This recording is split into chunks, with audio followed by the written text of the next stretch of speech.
जय हो बाबा भर्तृ जी की, जय हो बाबा गोरखनाथ जी की।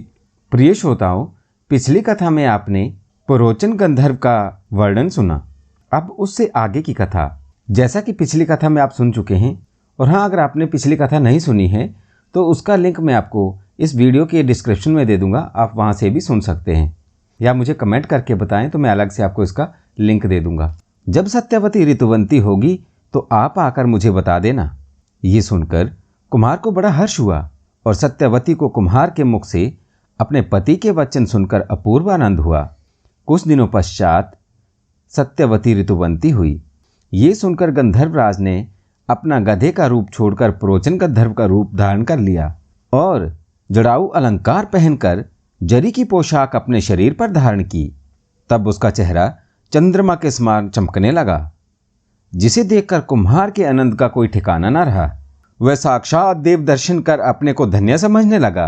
सत्यवती के भाग्य से ही ये महापुरुष गधे के रूप से हमारे घर में रहा है। ये सब सोचकर कुम्हार पुरोचन गंधर्व के कदमों में गिर पड़ा और हाथ जोड़कर प्रार्थना करने लगा, हे देवता, मुझे मेरी अज्ञानता के लिए क्षमा करें। मुझ पापी ने आपको ना पहचान कर बहुत बड़ा अधर्म किया है। आप पर बोझ भी लादा और डंडे भी बरसाए। मुझ अज्ञानी को क्षमा करो। तब पुरोचन गंधर्व ने कहा, आप मेरे पिता समान हो। आपकी वजह से मेरे श्राप का समय कट गया और आपने एक राजकन्या से मेरा विवाह भी करा दिया। मैं आपके इस एहसान का आभारी हूं। इतना सुनकर कुम्हार पुरोचन गंधर्व को सत्यवती के सन्मुख ले गया और बोला, बेटी, अब तुम इन्हें संभालो। फिर वे दोनों एकांत में गए और सत्यवती ने पति के चरणों में मस्तक टेक कर गंधर्व विवाह किया। उस रात्रि सत्यवती को गर्व रह गया। फिर गंधर्वराज ने अपने श्राप की सारी कथा सत्यवती को बताई और कहा कि अब मैं स्वर्गलोक को जाऊंगा और तुम्हारे जो पुत्र होगा तुम उसका लालन पालन करना। वह बड़ा होकर एक महान सम्राट बनेगा। चारों दिशाओं में उसके नाम का डंका बजता रहेगा। तुम मुझे भूल जाना, परंतु उसे ये कभी मत बताना कि उसका पिता पुरोचन गंधर्व कुम्हार के यहाँ गधा बनकर रहा था। अपने पति की बात सुनकर सत्यवती बहुत दुखी हुई। सत्यवती के बारे में लोग कुम्हार से पूछा करते थे कि लड़की तुम्हारी कौन है? तो कुम्हार कहता है, ये मेरी बेटी है और इसके बच्चा होने वाला है, इसलिए मैं यहाँ लाया हूँ। 9 महीने बाद सत्यवती ने एक पुत्र को जन्म दिया और 12वें दिन बालक का नामकरण किया गया। बालक का नाम विक्रम रखा गया। सूर्य अस्त होने के पश्चात पुरोचन गंधर्व ने अपना शरीर पलटकर बच्चे को गोदी में उठा लिया और बालक का मुख चूमते ही वह श्राप मुक्त हो गया। तभी उसके पिता इंद्र का विमान उसे लेने आ पहुंचा और मारुत ने पुरोचन गंधर्व से कहा, शीघ्र स्वरलोक चलो गंधर्वराज, मैं तुम्हें लेने आया हूं। अपने बेटे के मुंह में देरी करना व्यर्थ है। तुम्हारे मित्र अमरावती में तुम्हारी राह देख रहे हैं। मारुत का भाषण सुनकर पुरोचन ने बालक सत्यवती को पकड़ा दिया और बोला, मैं जा रहा हूं।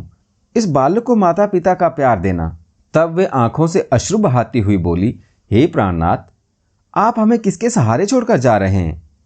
मैं आपके लिए अपने माता पिता, राज्य, वैभव आदि छोड़कर परदेश में आई और आप हमें मझधार में छोड़कर जा रहे हैं। तब पुरोचन ने कहा, तुम दुखी मत होना, प्रेम से इस बच्चे को पालो। बच्चे के प्रेम में तुम मुझे भूल जाओगी। फिर भी मैं तुम्हें वचन देता हूं कि जिस समय भी तुम मुझे याद करोगी उसी समय मैं आकर आपसे भेंट करूंगा। फिर कुम्हार को नमस्कार किया और आज्ञा लेकर विमान पर बैठकर अमरावतीपुरी की होते हुए इंद्र सभा में आ पहुंचे और अपने पदभार को संभाला। विक्रम 14वीं की चांद की तरह धीरे धीरे बड़ा होने लगा। उसने थोड़े समय में ही सकल विद्याएं सीख लीं और उनका स्वामी बन गया। 16 वर्ष की आयु में उसने सम्राट से भेंट की। तब राजा ने उसे पहरेदार का पद सौंप दिया। वह रात को जगह जगह घूमकर जनता को चेतावनी देता था कि जागते रहो, गफलित मत होना। कुछ दिन पश्चात विदेशी व्यापारी बैठे हुए अपने सामान की रखवाली कर रहे थे। ये चोरों और सियारों व भर्तृ की कथा जो पीछे बता चुका हूँ। जब वह राक्षस दक्षिण की ओर जा रहा था, तभी विक्रम ने शस्त्र प्रहार करके उसे पृथ्वी पर पटकाकर मार डाला और उसके खून से अपने वस्त्र भिगोए तथा मस्तक पर तिलक लगाया। तभी उस राक्षस को श्राप से मुक्ति मिल गई और वह गंधर्व रूप धारण करके विमान में बैठकर जाने लगा। तो विक्रम ने उससे पूछा, तू राक्षस होकर विमान में बैठकर स्वर्गलोक किस प्रकार जा रहा है? तब उसने कहा, मैं चित्रवर्मा गंधर्व हूँ और शंकर पार्वती के खेल में दखल देने के कारण मुझे माता पार्वती ने श्राप दिया था। अब मैं श्राप मुक्त होकर स्वर्ग जा रहा हूँ। राक्षस के चले जाने पर विक्रम ने शव टटोल कर देखा तो उसकी मुट्ठी में से 4 अनमोल रत्नों की प्राप्ति हुई। तब वह बाबा भर्तृ की ज्योतिष विद्या की तारीफ करने लगा। विक्रम को ऐसा लगा कि वह मनुष्य यहीं कहीं आसपास में ही होगा। फिर उसने राक्षस के खून का तिलक नगरी के फाटक पर लगाया और तिलक को चारों ओर खून से रच दिया। इस काम से फारिग होकर वह उन्हीं बंजारों के पास आ गया। अब भी भर्तृ बीच में बैठे हुए थे। बंजारों ने विक्रम से पूछा, आप रक्त तिलक लगाए हुए कौन हैं और किस उद्देश्य से यहाँ खड़े हैं? तब बंजारों को विक्रम ने अपना नाम बताकर कहा, आपकी बातों से मेरा भला हुआ है, इसलिए मैं यहाँ दोबारा आया हूँ। बंजारों ने पूछा, आपने हमारी कौन सी बातें सुनी हैं? तब विक्रमादित्य ने कहा, मेरा पहरा जिस समय आपके निकट लगा था तभी मैंने सुना कि चोरों के जाने के बाद फिर सियार चिल्लाने लगे, जिनकी भाषा आपका लड़का भर्तृ जानता है। विक्रम ने चोरों वाली और राक्षस वाली सारी घटना बयान की। तब विक्रम ने भर्तृ का नाम ना भूलने का संकल्प किया और कुछ देर बाद अपने पहरेदारी के काम के लिए चल पड़ा। सुबह के समय नाके वाला दिशा मैदान जा रहा था। तभी उससे विक्रम ने कहा, नगरी के बाहर जो बंजारे ठहरे हैं उनकी चुंगी माफ कर देना और उनमें जो भर्तृ नाम का मनुष्य है उसे मेरे पास ले आओ। उसे मेरा छोटा भाई समझना। अगर तुम उसे मेरे पास ले आए तो मैं तुम्हें काफ़ी धन दूंगा। धन के लोभ में उस चुंगी वाले ने विक्रम की बात मान ली और नित्य कर्मों से निवृत्त होकर चपरासी को भेजा और कहा, वे जो बंजारे बाहर ठहरे हैं उनकी चुंगी माफ करके भर्तृ नाम के लड़के को अपने साथ ले आओ। चपरासी ने बंजारों के निकट पहुंचकर कहा कि दरबार से आज्ञा हुई है कि आप लोगों से चुंगी नहीं ली जाएगी और भर्तृ नाम का लड़का जो आपके साथ है उसे कुछ दिनों के लिए दरबार में भेजा जाए। तब बंजारों ने भर्तृ को समझाकर चपरासी के साथ भेज दिया।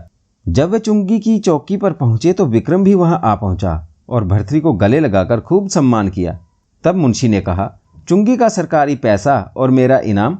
तब विक्रम ने 1 रत्न उसके हाथ पर रख दिया और कहा, तुम्हारा सारा रुपया चुकाकर मैं अपना रत्न शीघ्र ही वापस ले लूँगा। तब मुंशी ने कहा, यह हमारा नौकर है, अभी तुम इसके पास ही ठहरो। इसकी माता तुम्हारे लिए भी खाना बना दिया करेगी, मैं सीधा भिजवा दिया करूँगा। तब भर्तृ ने कहना मान लिया और विक्रम उसे अपने कमरे में ले गया। उन्होंने घर पहुंचकर थोड़ी देर चबूतरे पर बैठकर बातचीत की और रात को सारी घटना अपनी माता सत्यवती से बयान की, जिसे सुनकर सत्यवती को बहुत प्रसन्नता हुई। विक्रम ने अपनी मां से कहा, भर्तृ मेरा छोटा भाई है, इसका पालन भी मेरे सम्मान होना चाहिए। भर्तृ विक्रम के पास रहने लगा। विक्रम और सत्यवती भर्तृ को बहुत प्यार करते थे। विक्रम और भर्तृ दोनों भाई भाई की तरह रहने लगे।